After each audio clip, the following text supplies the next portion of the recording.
Hello everyone, అందరు ఎట్లున్నారు? బాగున్నారా? నేనైతే చాలా బాగున్నా. మీ అందరు కూడా బాగుండాలని నేను మనస్ఫూర్తిగా కోరుకుంటున్నా. మరి ఈరోజైతే మీకు ఒక మంచి రెసిపీని అయితే చూపిస్తున్నాను. దాని తర్వాత మీరు ఈ వీడియో కనుక ఎండింగ్ వరకు చూస్తే ఖచ్చితంగా మీ చిన్ననాటి జ్ఞాపకాలు ఏవో ఒకటి మీకు కంపల్సరీ గుర్తొస్తాయి. ఎందుకంటే అలాంటి విషయాలు మీతో షేర్ చేయబోతున్నా. మరి వీడియోని అయితే ఎండింగ్ వరకు చూడడానికి ట్రై చేయండి. అలాగే ఫస్ట్ టైం మన ఛానల్ ఎవరైనా చూస్తున్నట్లయితే సబ్స్క్రైబ్ చేసుకోండి. వీడియోకి అయితే ఒక చిన్న లైక్ అయితే ఇవ్వండి. ఇంక ఇక్కడ నేను చేస్తున్న రెసిపీ వచ్చేసి బ్రెడ్తో ఒక స్వీట్ అయితే చేస్తున్నాను. దీని పేరు నాకు తెలీదు, కానీ తింటే మాత్రం టేస్ట్ అయితే చాలా చాలా బాగుంటుంది. ఇంక ఇక్కడైతే ఒక బ్రెడ్ ప్యాకెట్ అయితే తీసుకున్నాను. దాన్ని సైడ్స్ ఉంటాయి కదా మనకి, ఆ సైడ్స్ మొత్తం కట్ చేసుకొని ఇట్లా ఒక 4 పీసులుగా బ్రెడ్ని అయితే కట్ చేసుకోవాలి. కట్ చేసుకున్న తర్వాత ఒక కళాయిలో నెయ్యి వేసుకొని మంచిగా ఇట్లా గోల్డెన్ కలర్ వచ్చేంత వరకు రెండు వైపులా ఈ బ్రెడ్ని అయితే ఇలా కాల్ చేసుకొని పక్కనైతే పెట్టేసుకోవాలి. పైన క్రిస్పీగా ఉండాలి, లోపల మెత్తగా ఉండాలన్నమాట. ఇట్లా నూనెలో డీప్ ఫ్రై చేయొద్దు, జస్ట్ ఆయిల్ పైన వేసేసి వేపుకోవాలి అంతే. తర్వాత ఇక్కడ వచ్చేసి నేను ఒక 1/2 లీటర్ పాలైతే తీసుకుంటాను. మనం తీసుకునే బ్రెడ్ క్వాంటిటీని బట్టి పాలను అయితే తీసుకోవాలి. నేనైతే ఇక్కడ ఒక 1/2 లీటర్ అయితే తీసుకున్నాను. వీటిని అయితే ఇట్లా గ్యాస్ మీద పెట్టుకొని అవి కాగుతున్నప్పుడు ఒక అంటే ఒక గిద్దెడు సుమారుగా వాటర్ కూడా కలుపుకున్నాను. ఆ పాలలో అచ్చం పాలే కాకుండా కొన్ని వాటర్ కలిపాను. ఇక్కడ వచ్చేసి కస్టర్డ్ పౌడర్ అనమాట. కస్టర్డ్ పౌడర్ ఒక 2 స్పూన్స్ తీసుకొని పచ్చి పాలు వేసుకొని మంచిగా కలుపుకొని ఈ పాలు మరుగుతున్నప్పుడు మంచిగా 2 పొంగులు పాలు కాగిన తర్వాత దాంట్లో చక్కెర వేసి, ఆ చక్కెర వేసుకున్న తర్వాత ఈ కస్టర్డ్ పౌడర్ని కూడా వేసి ఒక 2 మినిట్స్ ఉంచితే మనకు పాలు అయితే ఇలా రెడీ అయిపోతాయి. ఈ రెడీ అయిన పాలని మంచిగా చల్లార్చుకోవాలి. బాగా చల్లార్చుకున్న తర్వాత ఈ పాలను తీసుకెళ్ళి మనం ఏదైతే వేపి పెట్టుకున్నాం కదా గోల్డెన్ కలర్ వచ్చేంత వరకు ఈ బ్రెడ్ని ఒక గిన్నెలో వేసుకొని ఈ పాలన్నిటిని కూడా ఆ గిన్నెలో వేసేసుకోవాలి. ఇక్కడ పక్కన నేనైతే జీడిపప్పు బాదం పప్పును కూడా కట్ చేసి పెట్టుకున్నా. సన్నగా కొంచెం ఆ నేతిలో వేయించుకొని సన్నగా కట్ చేసేసి పెట్టుకున్నాను. ఇంక ఈ పాలన్నీ ఈ బ్రెడ్లో పోసేసి ఈ జీడిపప్పు పలుకులు మొత్తం కూడా పైన చల్లేసి ఒక గంట పాటు ఫ్రిడ్జ్లో పెట్టామనుకోండి, చాలా చాలా టేస్ట్ అయితే బాగుంటుంది. నిజంగా ఇది ఎండాకాలం తిన్నా వానాకాలం తిన్నా ఏ కాలమైనా తినొచ్చు, అంత బాగుంటుంది టేస్ట్ అయితే. చూసారు కదా, ఒక గంట తర్వాత ఇలా రెడీ అయిపోద్ది. పైన క్రిస్పీగా లోపల సాఫ్ట్గా, అసలు తింటుంటే టేస్ట్ అయితే అద్రిపోతుంది. ఇంక ఇక్కడ వచ్చేసి నేనైతే మొన్న అమ్మ వాళ్ళ ఇంటికాడ నుంచి మొక్కజొన్న గింజలు అయితే తీసుకొచ్చానమాట. ఇవి స్వీట్ కార్న్ కాదు, స్వీట్ కార్న్ వేరు, మొక్కజొన్నలు వేరు. ఇంకొకటి వచ్చేసి పాప్కార్న్ అనుకుంటారు, పాప్కార్న్ కూడా కాదు. మీరు పాప్కార్న్ గింజలు చూసినట్టయితే అవి చిన్నగా రౌండ్గా ఉంటాయి, కానీ అవి కూడా కాదు. మొక్కజొన్న మనకి చాలల్లో పండితే చూసారా, ఆ మొక్కజొన్న గింజలు అనమాట. ఇవి నా చిన్నప్పుడు చాలా తింటుండే.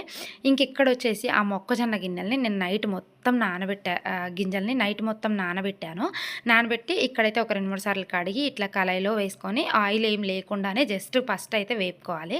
తర్వాత ఇక్కడ కొంచెం ఉప్పు తీసుకొని దాంట్లో కొన్ని వాటర్ వేసి లిక్విడ్ లాగా చేయాలి. డైరెక్ట్ ఉప్పు అయితే వేయొద్దు, ఇట్లా లిక్విడ్ లాగా చేసుకొని ఇవి కొంచెం బాగా వేగిన తర్వాత కొద్దిగా ఆయిల్ యాడ్ చేసుకొని దాంట్లో ఈ ఉప్పు కలిపిన వాటర్ అయితే వేసేసుకోవాలి. ఇంక ఇవి మంచిగా, ఇవి పాప్కార్న్ లాగా కావు, కానీ లోపల కొంచెం ఉడికినట్టు అయ్యి పైన ఏగి టేస్ట్ తింటుంటే చాలా చాలా బాగుంటాయి. ఇంకా వీటి గురించి చెప్పాలంటే నా చిన్నప్పుడు మాది పల్లెటూరు కదా, మేము పొలాలు వెళ్తుండే కదా, స్కూల్కి వెళ్తున్నా కానీ ఆదివారాలు సెలవులు వస్తే మేము పొలంకి వెళ్తుండే అనమాట. అప్పుడు మొక్కజొన్న గింజలు, ఇప్పుడు మొక్కజొన్న కంకులు ఉంటాయి కదా, అవి మిషన్లు కోసిన తర్వాత లేకపోతే మనుషులు కోసిన తర్వాతనైనా పరిగెలాగా ఉంటుండే కదా, అంటే ఒక్కొక్క కంక అక్కడ ఇక్కడ ఇడ్చి పెడుతుండే అనమాట.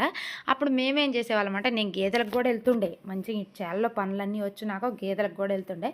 ఆ గేదెలకు వెళ్ళినప్పుడు ఆ మొక్కజొన్న చేలలో కంకులు దొరికితే అవి తీసుకొచ్చుకొని మంచి గింజలన్నీ ఒలిసి ఎండబెట్టుకొని ఒక కవర్లో పోసి పెట్టుకుంటుండే. ఇంకా నేనైతే ఈ మొక్కజొన్న గింజల్ని బాగా తినేదాన్ని చిన్నప్పుడు.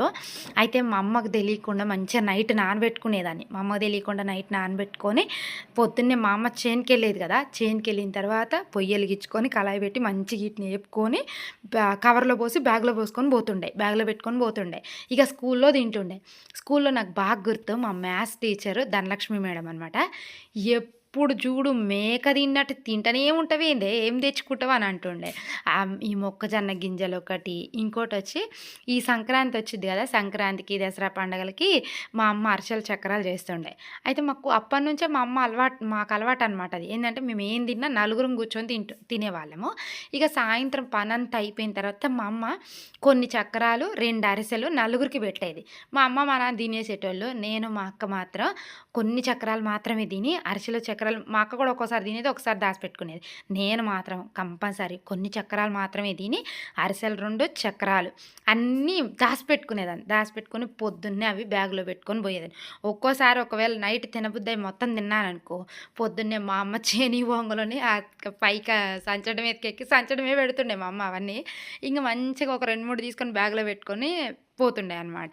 ఇట్లా నిజంగా చిన్నప్పుడు చేసినయన్నీ ఇప్పుడు జ్ఞాపకం తెచ్చుకుంటే నాకైతే నవ్వొస్తది. భలే సిల్లీగా అనిపిస్తది. ఛీ! ఇలాంటి పనులు నేను చేశానా ఏంటి అనిపిస్తది. ఎందుకంటే అంత దూల పనులు చేసేదాన్ని నేనసలు. చాలా అంటే చాలా దూల పనులు చేస్తుండే.